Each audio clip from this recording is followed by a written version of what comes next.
Bonjour, je suis Axel Debus, président de la CES de Lyon. J'ai grand plaisir à vous retrouver aujourd'hui pour un nouveau rendez-vous de la CES de Lyon, webinaire à votre destination exclusive. Aujourd'hui, nous allons avoir un entretien avec un notaire, un maître Olivier Perret, qui va nous parler immobilier, transmission de patrimoine, donation partage, etc. Voilà. Eh bien, je vous laisse tout de suite en compagnie de maître Olivier Perret et je vous souhaite un bon webinaire. Nous sommes une journée un peu particulière puisqu'il y a un mouvement de grève avec des manifestations. Donc je partage évidemment ce mouvement de grève à titre personnel. Mais le rendez-vous ayant été pris de longue date avec Maître Perret, c'était compliqué de lui imposer une autre date et de remettre ce webinaire. Donc voilà ce qui explique pourquoi le webinaire a lieu quand même. Aujourd'hui, donc, je ne reçois pas ni Tom Cruise ni Brad Pitt, alors en référence avec le film Entretien avec un vampire. Je suis fait de chair et de sang, mais je ne suis pas humain. Je ne suis plus humain depuis 200 ans. Cet entretien avec un notaire, donc avec Maître Olivier Perret, comme vous l'avez vu. Notre chargée de communication a sûrement eu l'idée de ce titre de webinaire par une nuit de pleine lune, et elle a intitulé ça « Entretien avec un notaire ». C'est peut-être aussi l'approche d'Halloween. Enfin, j'ai trouvé ça drôle, et donc j'ai laissé le titre. Voilà. Bonjour, maître. Bonjour à tous, bonjour Axel. Merci de m'accueillir pour parler de cette actualité immobilière. Beaucoup de questions nous ont été posées, donc nous procéderons par un jeu de questions-réponses avec Axel sur des thèmes majoritaires de l'immobilier, mais également sur ce qui découle en droit de la famille quand on fait un achat immobilier. Voilà, alors nous allons procéder de la sorte. J'ai reçu un certain nombre de questions, comme ça vous était proposé, d'envoyer des questions à l'avance. Comme ça, Maître Perret a pu réfléchir aux réponses qu'il allait faire, ou ne pas faire d'ailleurs. Bon. Je souhaiterais avoir de l'information sur le rachat de ma maison principale au travers d'une SCI familiale, éventuellement portée par mes enfants. En même temps, avec cette somme, nous souhaiterions acheter une nouvelle maison. Pourriez-vous nous informer des avantages et inconvénients, usufruits, impositions d'une telle opération? Alors, théoriquement, cette opération est tout à fait envisageable, à savoir qu'un couple peut vendre sa résidence principale au profit de ses enfants par une SCI familiale, à la nuance près que si ses enfants ou l'un des enfants est mineur, il faut savoir qu'on ne peut pas endetter un mineur, donc si cette SCI a recours à l'emprunt, on aura une difficulté éventuellement. Quand on vend sa résidence principale, l'avantage c'est qu'on est exonéré de plus-value et les enfants vont rembourser un prêt. Et c'est là où pratiquement on peut avoir une difficulté parce que quelles ressources sont les enfants? Et celui qui décidera de la faisabilité ou non de ce projet, en fait, c'est le banquier. C'est le banquier qui décidera si les enfants pourront rembourser. Alors si le remboursement s'opère par la perception d'une location de ce bien, il n'y aura pas de difficulté, puisque de ce que j'ai compris de cette question, les vendeurs souhaiteront réinvestir cet argent dans un autre achat. Donc théoriquement c'est possible, pratiquement c'est un petit peu plus compliqué. On attendra que les enfants soient majeurs et autonomes financièrement, ce qui n'est pas forcément l'objet de la question d'Abdel Krimi. Il n'y a pas de notion d'usufruit en la matière. L'imposition, j'ai répondu par la résidence principale. Et puis il faut savoir que quand on fait un rachat à soi-même, un refinancement quelque part, eh bien, on aura toujours des droits d'enregistrement qui seront importants, qui représentent, je vous le rappelle, 90% des frais de notaire au moment de l'achat. Donc voilà, ça peut être un des inconvénients. Voilà pour la première question. Merci, maître. Alors, j'ai une autre question d'Olivier. Elle est un peu longue, mais enfin bon, on va essayer de la réduire. Il est en quête d'un logement. Il voit des constructions anciennes, type logement Berlier, SNCF. Et il demande ce qu'il faut vérifier en premier. Le cadastre, les jardins associés de l'époque, l'état de la toiture, les toits des murs, la présence d'amiante, de plomb, etc. Quelle valeur mettre en face de ces constats, de ces déficits? et par mètre carré ou par répartition ou remise à niveau. Alors voilà, qu'est-ce qu'il faut vérifier en premier? Est-ce qu'il y a quelque chose à faire, un ordre particulier? Alors oui, bien entendu, il y a un ordre. C'est vrai que dans un premier temps, souvent, on est aidé. Alors aider, le mot est un peu grand, mais en fait, on a recours à un agent immobilier qui va servir de filtre à toutes ces vérifications. Parce qu'on a un projet particulier, d'un environnement qu'on a choisi, et après, en fonction des propositions que fera l'agent immobilier, ce dernier devra présenter l'état de la chose vendue en connaissance des diagnostics. Je ne dirais pas que systématiquement ces intermédiaires ont toute cette compétence, donc de son côté, effectivement, pour moi, une fois qu'on a choisi l'environnement, la première des choses à vérifier dans une maison, c'est le raccordement à l'assainissement, l'état de la toiture et la lecture attentive des diagnostics immobiliers qui sont joints en matière de performance énergétique, en matière de diagnostic électrique, gaz. Donc si vous faites la démarche par vous-même, vous demandez à votre vendeur préalablement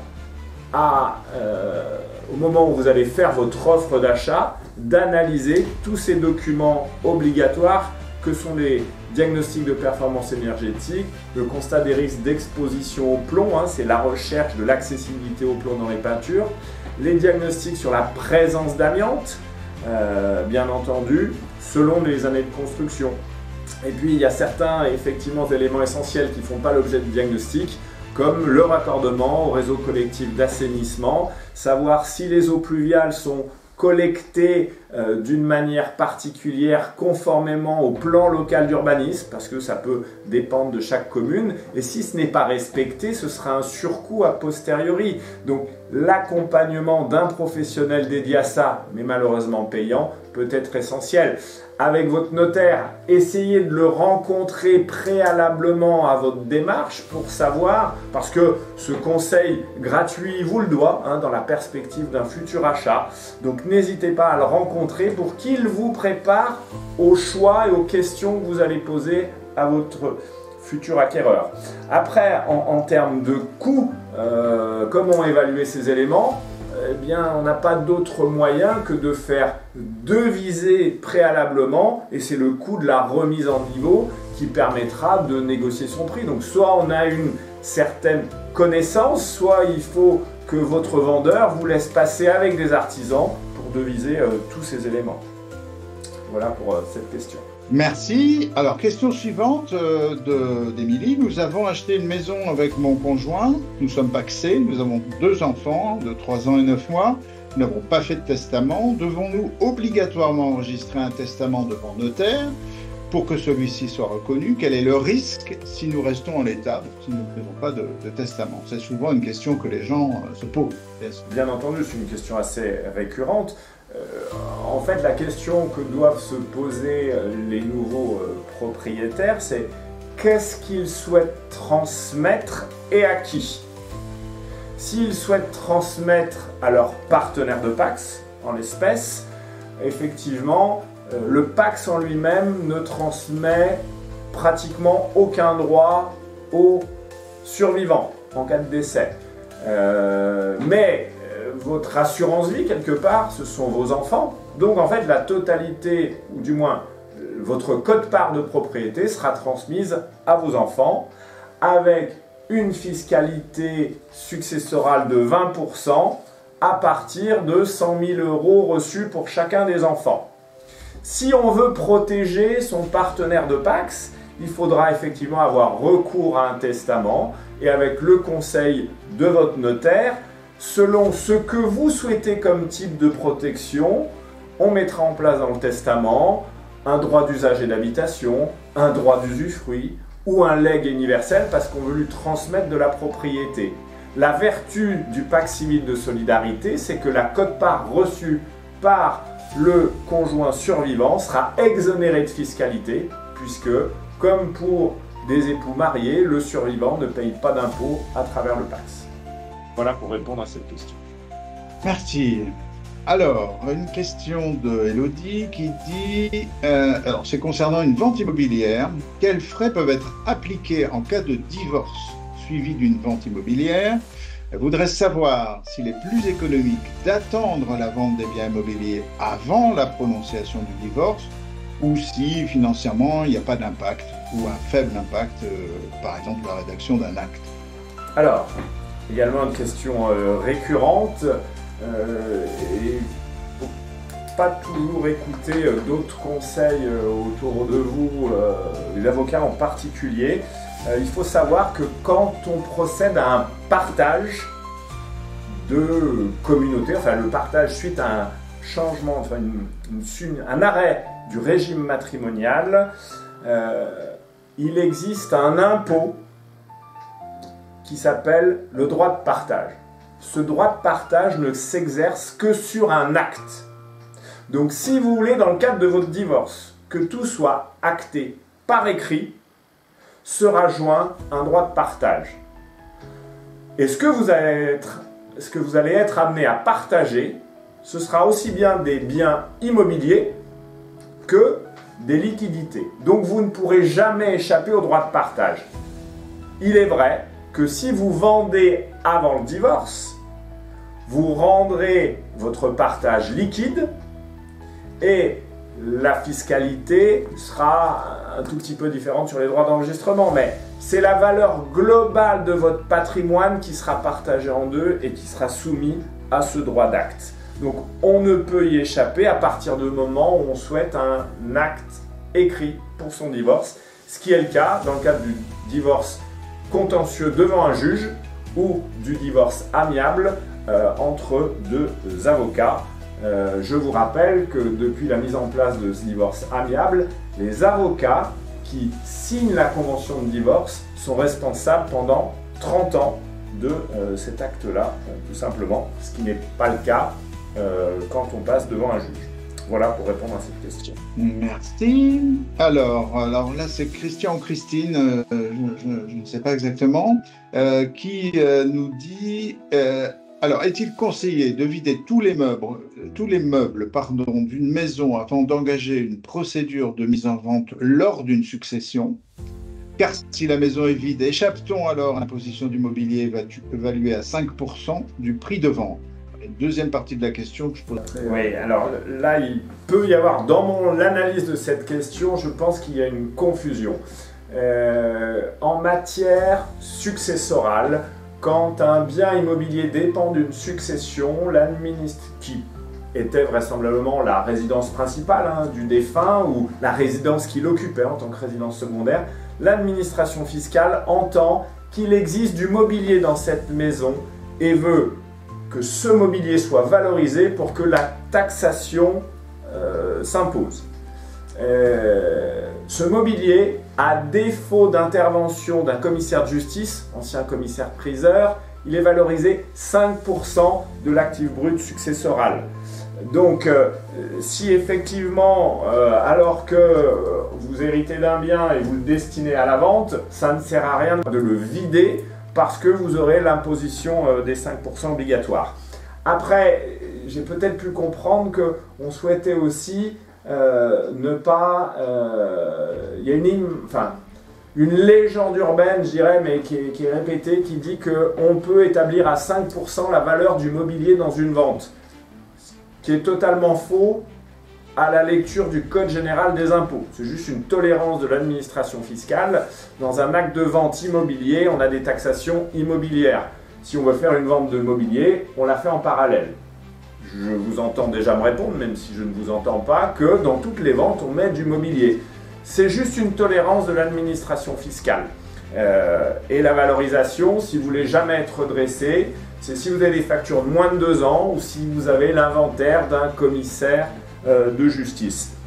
Effectivement, le danger quand on a une valorisation par un commissaire de justice, il ne faut surtout pas valoriser le mobilier d'une manière plus importante parce qu'on risque un redressement de la succession. Cette valorisation du mobilier, elle n'intéresse que votre acquéreur si vous êtes un acquéreur, elle peut vous intéresser vous-même, alors qu'elle risque le redressement fiscal pendant 6 ans pour la succession à des taux qui sont à minima de 20%, alors que le droit d'enregistrement est limité à 5%. Deuxième partie de la question, si le propriétaire n'a plus toutes ses capacités pour signer l'acte de vente de la maison, en guise de procuration, une habilitation familiale dédiée à un de ses enfants est-elle suffisante ou faut-il demander une mise sous curatelle renforcée? Alors effectivement, l'habilitation familiale est un outil sur la protection des majeurs quand il y a une perte de capacité qui est assez utile parce qu'on peut vendre un peu plus rapidement, parce que les jugements de mise sous, alors je vais parler surtout de tutelle, hein, parce que la curatelle n'est pas adaptée à la vente, hein, c'est vraiment la tutelle. Les jugements de tutelle sont très très longs à obtenir, et une fois qu'on a obtenu le jugement de tutelle, il faut obtenir une nouvelle ordonnance pour pouvoir vendre un bien.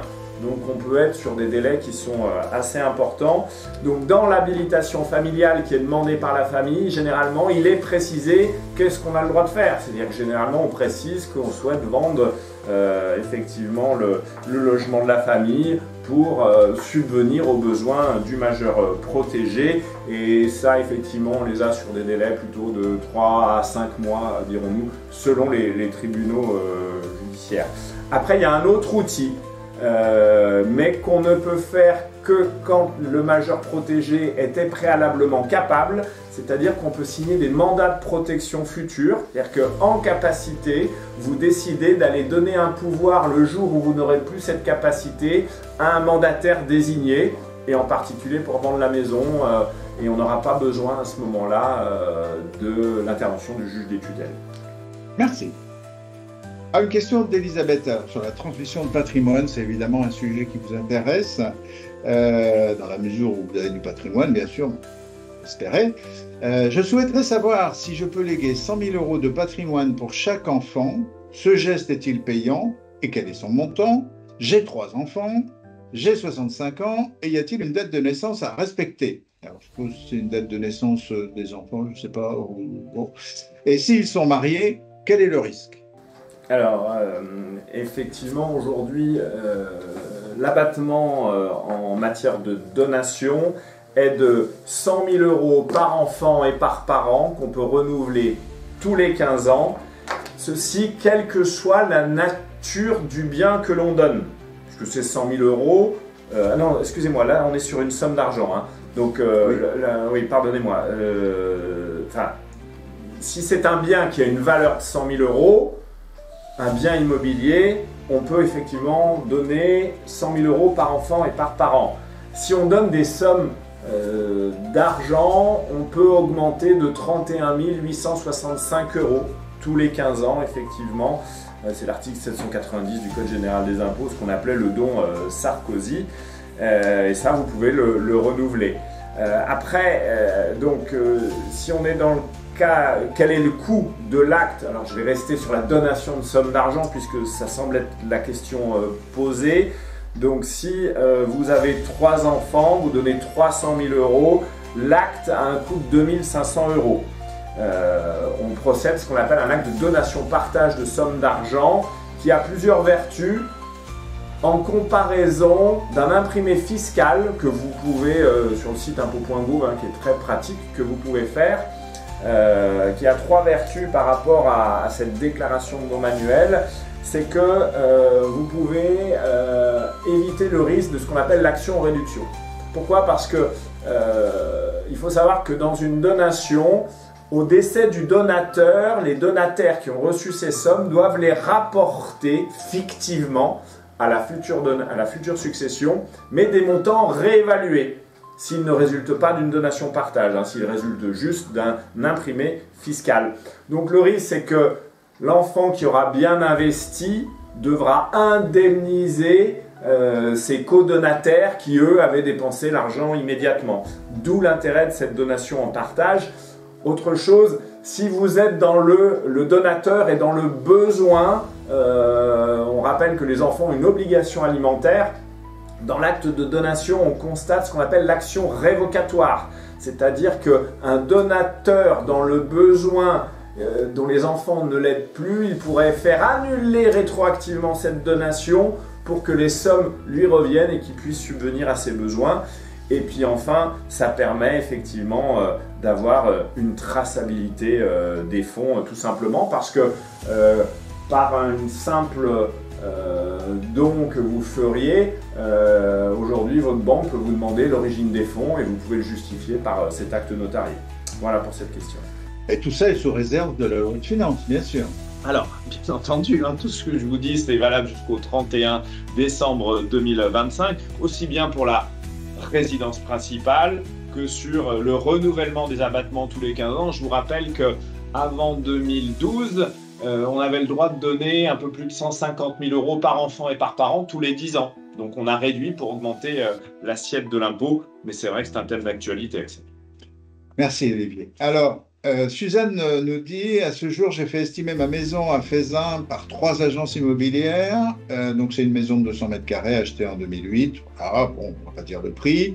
Mais l'estimation des agences est très variable, en fait, à plus ou moins 10%. Les taux de prêt sont actuellement aux alentours de 3%. Bon, est-ce que c'est le bon moment pour vendre? Car les taux sont assez élevés pour les acheteurs. Bon. Et donc pour acheter éventuellement quelque chose après. Donc la question, faut-il attendre ou pas attendre pour vendre ou pour acheter? Alors on sort d'une période un petit peu difficile depuis la crise, post-Covid, depuis juillet 2022. On a eu 40% de baisse de volume des ventes. Depuis le 1er janvier 2025, les banques ayant baissé leur taux, la confiance, c'est vrai, est revenue. Donc aujourd'hui, non, les taux ne sont pas élevés. Les taux étaient exagérément bas préalablement, qui n'étaient pas des taux raisonnables, sauf si on était dans une, production nationale florissante, ce qui n'est pas du tout notre cas. L'agence Fitch a noté a réduit le 2A moins de la France pour le passer en A. Donc, est-ce qu'on va avoir un nouveau risque d'inflation et d'augmentation des taux ? À ce moment-là, je vous dirais, non, c'est le bon moment pour vendre aujourd'hui, avant que le marché ne se réfrigère un petit peu plus, dirons-nous. Et oui, c'est toujours la question, est-ce que c'est le bon moment ou pas? Toujours se la poserait, mais des fois, il faut y aller. Voilà, donc il faut y aller, Suzanne. Sachant également que si notre nouveau futur gouvernement cherche des nouvelles ressources fiscales, la fin de l'exonération pour la vente de la résidence principale en matière de plus-value serait une nouvelle piste. Donc on perdrait à nouveau à ce moment-là. Donc il faut être attentif à la loi de finances si elle sort prochainement. Alors, il y a 2 questions qui se ressemblent un petit peu, donc Thierry et Bruno, je vais les lire en même temps. Le premier, il dit « J'aimerais avoir des infos au sujet de la transmission d'un bien immobilier de son vivant par la donation-partage ». Donc là, on n'est plus sur de l'argent, mais sur un bien immobilier. Et Bruno nous dit « Pareil, peut-on donner une partie de sa résidence principale à ses enfants en bénéficiant de l'abattement fiscal de 100 000 € par enfant ?» Voilà. Alors, c'est vrai que tout à l'heure, j'ai surtout parlé de la donation-partage de sommes d'argent. Et quand on donnait ces sommes d'argent, on avait 3 lots qui étaient complètement individualisés. En matière immobilière, on ne peut pas faire une donation partage indivise. C'est-à-dire qu'on ne peut pas donner un tiers d'un bien pour 3 enfants, tout simplement. Il faut donner impérativement 3 lots. Après, ça peut être des lots de nature différente, c'est-à-dire un appartement qui a une valeur de 100 000 € et 2 sommes d'argent d'une valeur de 100 000 €. Les 3 lots seront bien indivis et seront rapportés pour cette valeur nominale à la succession du donateur. Donc voilà cette notion, tout simplement. Et puis pour ce qui concerne la résidence principale, on ne le conseille pas systématiquement. Pourquoi? Parce que aujourd'hui vous bénéficiez d'une exonération au titre de la vente de la résidence principale. Si vous donnez la nue propriété de cette résidence principale à vos enfants pour une valeur de 200 et que le jour où vous revendez tous ensemble, donc les donateurs vendront leur usufruit, les donataires donneront leur nue propriété, mais si vous vendez pour une valeur de 400, eh bien, les enfants donataires qui sont nus propriétaires, eux, ce n'est plus leur résidence principale, ils seront soumis à un impôt de plus-value. Donc c'est un petit peu le risque à ce moment-là. Mais l'État se débrouille toujours, hein. Ce qu'il donne d'un côté, il reprend de l'autre. Le système est bien fait, les techniciens de Bercy sont des gens très brillants. Alors, encore une question sur la transmission d'un bien immobilier, mais alors là, on nous dit, alors c'est Mariana qui pose la question, comment faire pour transmettre un bien immobilier à ses enfants sans qu'ils ne payent d'impôts?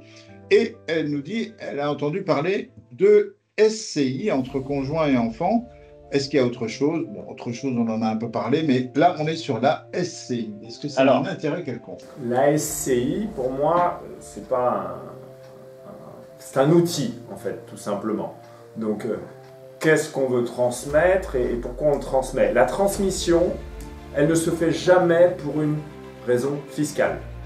La transmission, les donations, elles se font parce que, de son vivant, on décide qu'on veut transmettre telle chose à telle personne. Après, l'optimisation fiscale, c'est d'actualité, c'est une cerise sur le gâteau, tout simplement. Je vous ai indiqué tout à l'heure, en termes de SCI, il faut faire attention quand, alors en SCI ou même si on n'est pas en SCI, c'est qu'on ne peut pas endetter un mineur. Donc, constituer une SCI qui achète un appartement qui vaut 200 et qu'elle emprunte pour une valeur de 200, la valeur départ, c'est 0, puisqu'on a autant d'actifs que de passifs. Donc on se dit, bah, on va donner des parts pour une valeur de 0. Oui, sauf que d'une part, il faut vérifier que les enfants ne sont pas mineurs parce qu'on ne peut pas les endetter, et surtout d'autre part, dans les contrats de prêt, il existe des clauses d'exigibilité anticipée. C'est-à-dire que si vous avez mal lu votre contrat et vous ne demandez pas l'autorisation de la banque pour faire la donation, du jour au lendemain, on peut vous demander de rembourser la totalité du crédit restant dû, tout simplement.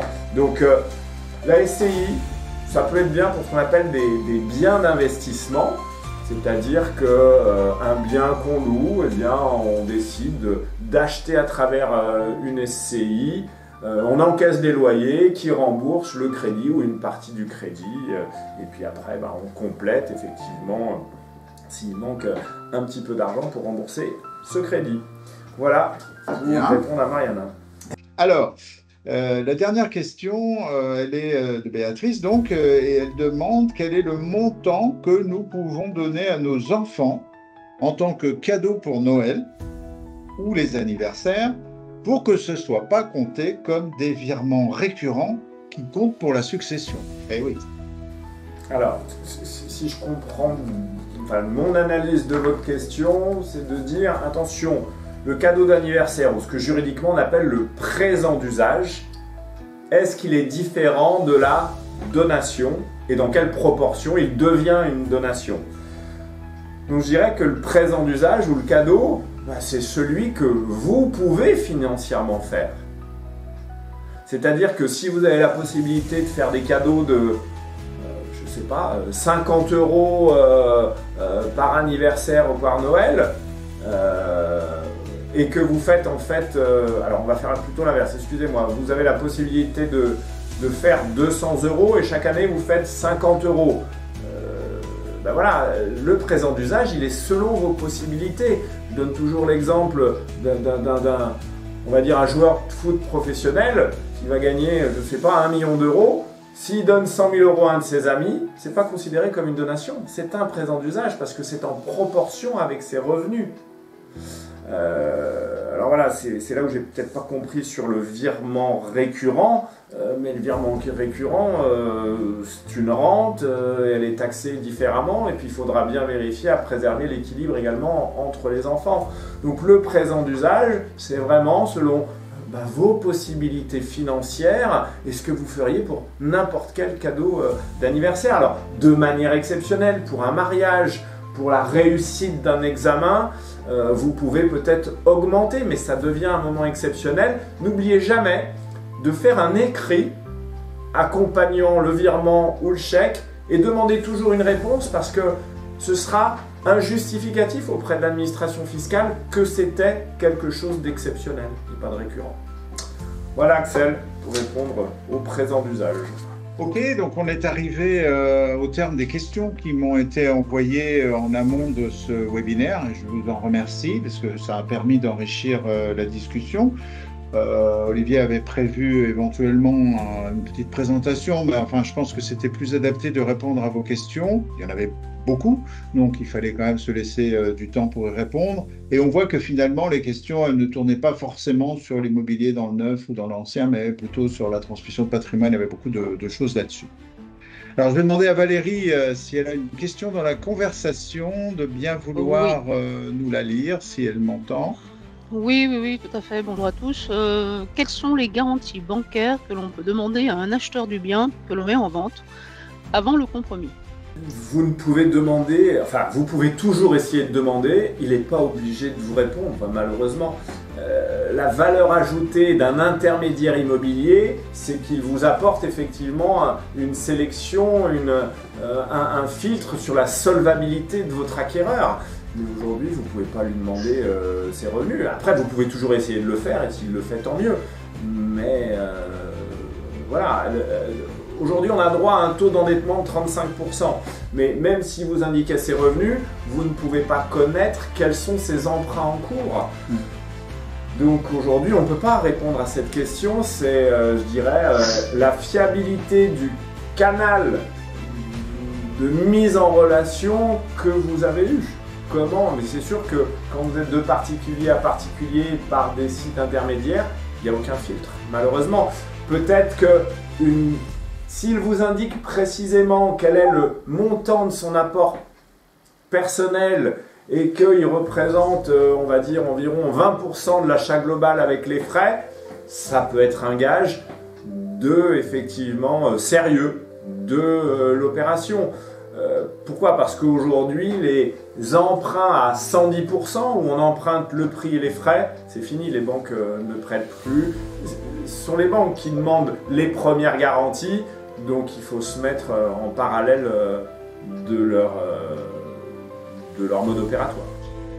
Une question d'Ève. Lorsqu'on achète une maison séparée en deux lots, la façade et le toit étant en indivision, quelles sont les choses auxquelles il faut faire attention? Et si le propriétaire du deuxième lot ne souhaite pas faire le toit, par exemple, quels sont les recours? Alors, la plupart du temps, ce montage, c'est une copropriété. Et dans une copropriété, il doit exister à minima un règlement de copropriété qui indique de quelle manière on répartit et on paye ses charges. Quand on est deux et qu'il y a un lot qui est majoritaire sur l'autre, en superficie, il ne peut jamais être majoritaire en matière de décision. Donc ça signifie que c'est l'unanimité qui prévaut. Donc s'il y en a un qui n'est pas d'accord pour faire les travaux, ben, il ne se passera rien. Donc il faut être vigilant de la manière qu'on soit bien prêt à savoir qu'on va se heurter à cette unanimité, effectivement. D'accord, donc grossièrement, si l'un des deux propriétaires veut repeindre en jaune sa maison et que l'autre n'a pas envie de repeindre, il ne peut pas le faire. Ben, après, alors attention, il pourra, s'il souhaite tout payer, il pourra le proposer, mais si la nuance de couleur ne convient pas à l'autre copropriétaire, il faut une concorde qui sera également soumise à l'accord des services de l'urbanisme qui, eux aussi, ont leur mot à dire sur la teinte choisie. C'est pour ça que plus c'est défini dans un règlement, mieux c'est. Après, dans des petites copropriétés, parfois ça n'existe pas. Et ben, c'est effectivement le bon sens au quotidien et ces relations de voisinage qui feront la différence. Merci Valérie, on arrive au terme bientôt de notre webinaire. Alors tout à l'heure, avant qu'on commence le webinaire, Maître Perret me disait que votre notaire a un devoir de conseil. Hein, donc, je voudrais qu'il s'exprime là-dessus parce que c'est important. Les questions que vous posez, vous pouvez les poser à votre notaire sans que ça vous coûte forcément tout de suite. Voilà, ma volonté d'intervention aujourd'hui, c'est vrai que c'est toujours pour la connaissance ou la méconnaissance de notre profession. Un notaire a une obligation de conseil qui est désintéressée. Pourquoi? Parce qu'elle est toujours attachée à un acte qui sera signé dans le futur. Donc, un jour ou l'autre, même si vous lui posez une question qui ne débouche pas sur une donation, peu importe, il vous doit ce conseil. Donc, prenez rendez-vous avec lui et il vous renseignera. Il est certain que si vous venez tous les lundis matins lui poser une question, là, à ce moment-là, il vous proposera une convention d'honoraires que vous serez à même de refuser tout simplement. Mais n'hésitez pas, notre conseil, il est compris dans l'émolument que vous nous versez dans les actes qui sont tarifés et réglementés et qui, en matière de vente, représentent 0,825% d'un prix de vente qui sont répartis entre deux notaires s'il y a deux notaires ou adressés au seul notaire s'il est seul titulaire de l'acte. Et n'ayez pas peur, si vous posez une question, vous ne recevrez pas forcément une facture derrière, vous recevrez une facture si ça débouche sur un acte et si effectivement le notaire doit faire un acte. La facture de conseil ne peut résulter que d'une convention d'honoraires préalable. Voilà. Donc, si vous n'avez pas de notaire, donc je ne vous conseille aucun notaire en particulier. On n'a pas le droit de chez vous. On n'a pas le droit de faire de la publicité pour un notaire ou un autre. Enfin bon, vous en avez un là, mais je n'ai rien dit. Je